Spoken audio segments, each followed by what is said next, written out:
Well, hey folks, my name is Brad, and if you happen to be new to my channel, I hike into the mountains of Vermont searching for treasure with my metal detector, and today I find myself at a truly magical place. You can see these massive old maple trees behind me.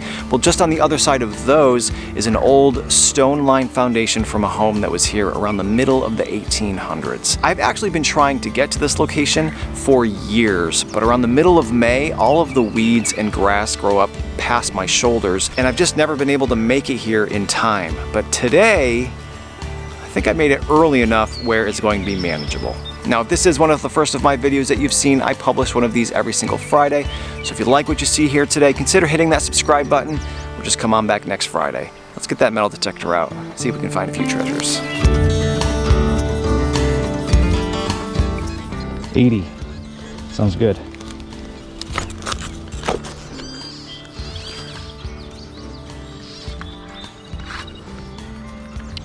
Ooh, we know what this is. That is a coin purse. What do you think? Were there any coins in it when it was dropped? Stand up and check. Well, I have spent a couple minutes searching around the perimeter of this coin purse to see if maybe there were any coins in it, and unfortunately it doesn't seem like there were. I will spend some time afterwards and search a little bit more, but unfortunately that's usually the case when we find these coin purses. I have probably found a dozen or so frames, and only one of them actually contained coins. Though that doesn't make it any less exciting when we find one of these. This one seems to have held together pretty well during its time in the ground. It looks like we can see a stud right here. There was probably a fabric attached to this on either side. Would have opened it up and thrown some coins in. For some reason it found its way into the ground, whether it was accidentally lost, luckily with no coins in it, or it was simply thrown away. Hard to say. Maybe it was given to a child as a toy.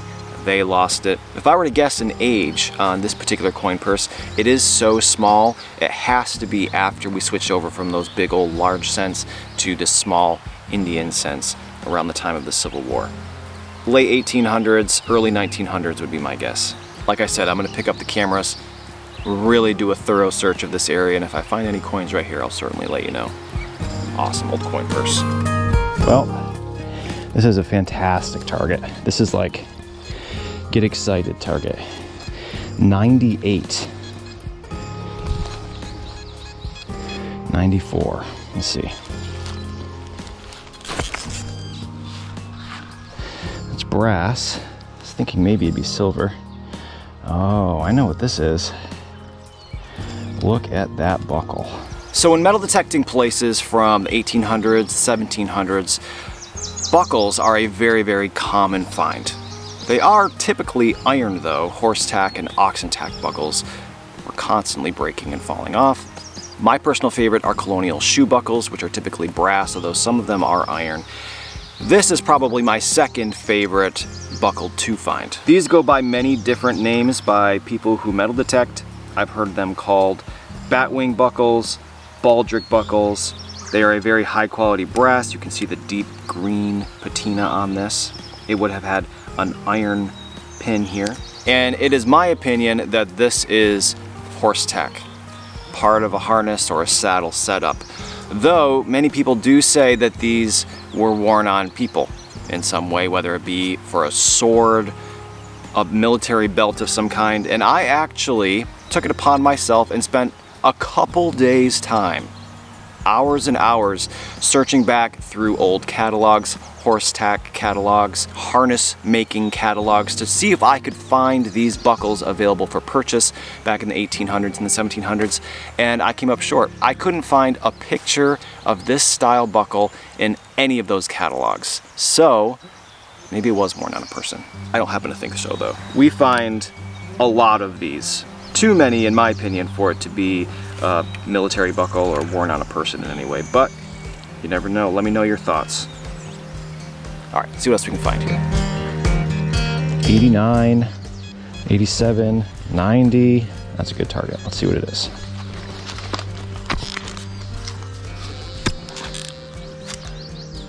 That's it.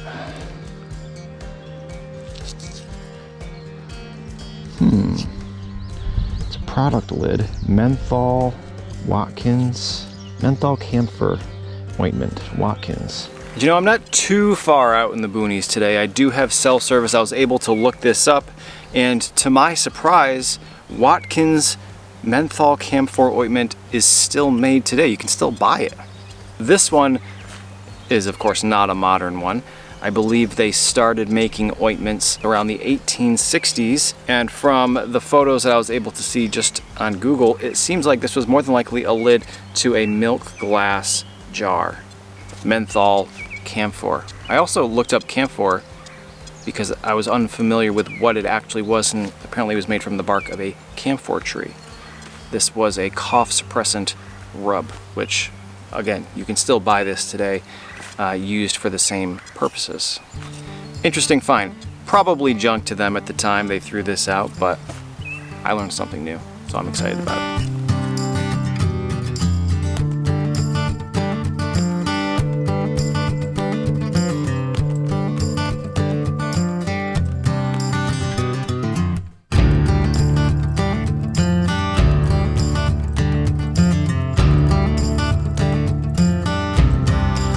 Oh, right next to another dig hole. I don't remember what was there.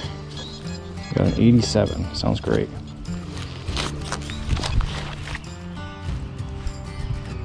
See it? Appears to be a two-piece button. Wow.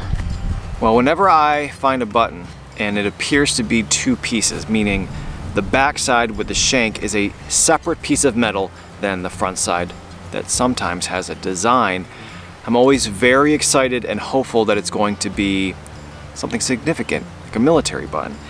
And when this one popped out, I could see beautiful silver plating still there. And honestly, at first I thought maybe it was going to be a silver coin. But then as I flipped it over, we can, of course, see an eagle. Silver plating incredibly intact. Typically when I find eagle buttons, they are brown from corrosion. Sometimes you can get that off to make it shine up silver or gold again. This one, I don't have to do anything. I'm gonna spray it so we can see it a little better here. Beautiful. You can see in the center of that shield we have an I, which stands for infantry. What an incredible find this one is. On the reverse, we do have a back mark. It says treble plated, I believe, which means it was silver plated 3 times. Probably why the plating has held up so well. Based on the design, based on the back mark, we're going to be able to get a pretty good idea of how old it is. Don't happen to know off the top of my head, but we'll throw that up on the screen so that you'll know. Now, it's important to remember that this is not a battlefield, right? This was a home, a farm, which means the people that lived here, or somebody visiting them, or a family member, were in the military. And I know quite a bit about the people that lived here, and I can probably go back through the records and find out exactly who this belonged to. You find a coin or a buckle, who knows? But this, I think we could probably link back to the original owner. What a great find. Well, I don't know what's going on here. I don't remember what was in that hole. That was the eagle button. 86, right next to the eagle button. Same target. Wonder if it's another one. It is. A pair. Incredible. Well, let's double check, triple check.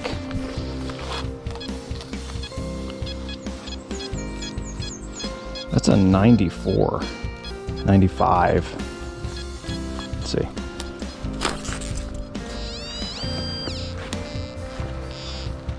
Incredible. A third. What in the world? Now, I know what everybody's thinking. As I said, this is not a battlefield. The person wearing the jacket that had these buttons was not buried right here. The home is about 30 feet away from me.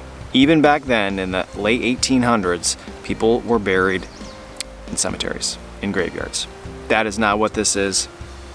It was a little more lawless back then, but they just wouldn't leave a dead body in somebody's front yard. I'm pretty sure. My best guess for how these 3 buttons all wound up in the ground in the same spot was that the jacket itself was thrown away, or the 3 buttons were in a button jar that somehow spilled or got misplaced. There's lots of different possibilities. Whatever the scenario for how these 3 buttons wound up in the ground, thankfully they were found. They can all be displayed together. Particularly special because, as I had mentioned before, we can likely find out who these belong to. All right, I'm gonna stand up, double, triple, quadruple check this area, see if there are any more, and then we'll move on. Wild.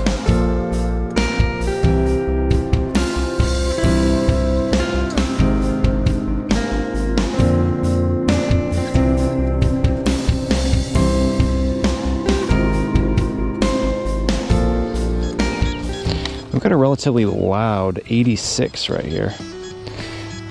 Probably a big piece of brass, would be my guess. Yep. Whoa. Look at that thing. Well, it appears we have yet another buckle today, and this one is decidedly not horse tack. Aside from the incredible silver plating and floral design, we can see just how thin it is. And although it does resemble a colonial shoe buckle in that it's rectangular and long, it isn't. This is a sash buckle. We have an incredible floral design here around the outside, and unfortunately it is silver plated, not solid silver. But it does appear as though the plating is very secure. A little bit of flaking, but it's not too bad. What an awesome find. Actually, the second sash buckle I have found so far today. The other one was quite a bit smaller. It was missing the pin through the center, and it had a different design. 2 sash buckles belonging to the same lady, perhaps? That is an awesome find. Kind of an irony 87?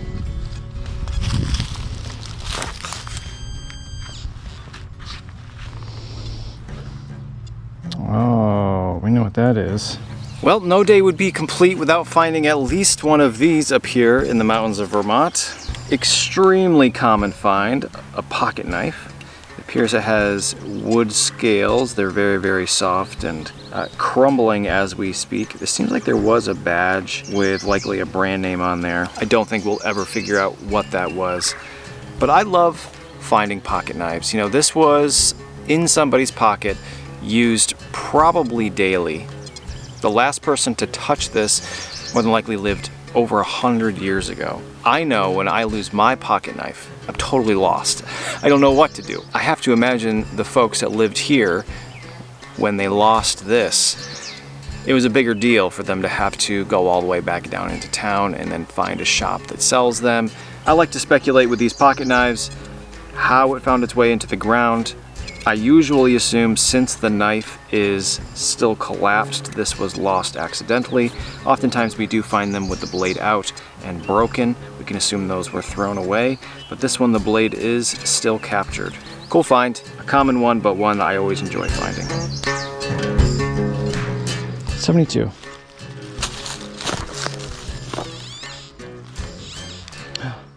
What is that?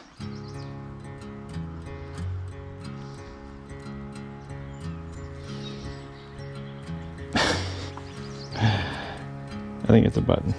Man, when that rolled out, I thought for sure that was going to be a silver coin. And when folks ask me if I have a bucket list or a white whale when it comes to metal detecting, I usually say a Massachusetts tree shilling. And for a split second, I thought that's what this was. But as we can now clearly see, it is not a coin. Although it's not like any button I've ever seen before. It has a beautiful floral design around the outside, just like that sash buckle that I found earlier today, way over on the other side of the foundation. The foundation is right behind me. I'm speculating that it's a button because of the hole. Seems like a good spot for a shank to come through, Does that mean there was more to it that's now gone? Maybe a fabric part of it? I'm not sure, but it is beautifully silver plated. Maybe part of the same outfit as that sash buckle was. Really, really cool find. Not a Massachusetts tree shilling, but we still have some daylight left. You never know. All right, folks, well, I know it never seems like it just watching these videos, but I have been metal detecting for approximately 7 hours today. Didn't really take any breaks, and I am exhausted. Not to mention, it's early May, and it's about 80 degrees today, which I know is not hot for a lot of you, but it's a little too hot today for this Vermonter. Find myself doing a lot of metal detecting in the shade. All in all, not a ton of targets, but the targets I did find all seem to be something pretty cool. No coins today, but 3 military buttons all in the same spot. Hard to beat that. I've got everything I found today out. Let's take a look at it. All right, starting from the back, we have some lamp parts, some spoon pieces, an infamous fork. We almost never find the forks. A cattle tag number 17, pocket knife, coin purse, or menthol camphor ointment lid. What I believe is horse tack buckle, a beautiful thick brass one. One small sash buckle next to our giant silver plated sash buckle, right next to a very similar designed button. The only other non-military button I found today is this one, which is a white bronze material. Usually we associate these with colonial sites. I do not believe this is a colonial site, but we did happen to find one, maybe from previous inhabitants. We have a frame from an old clock, and then, of course, out front, the finds I am most excited about today. Not 1, not 2, but 3 infantry buttons with their silver plate totally intact. You can't ask for a better condition than those. Great day. All right, folks, well, I hope you enjoyed today's video. Thank you for watching, and hopefully I will see you next week for another new adventure somewhere up here in the mountains of Vermont.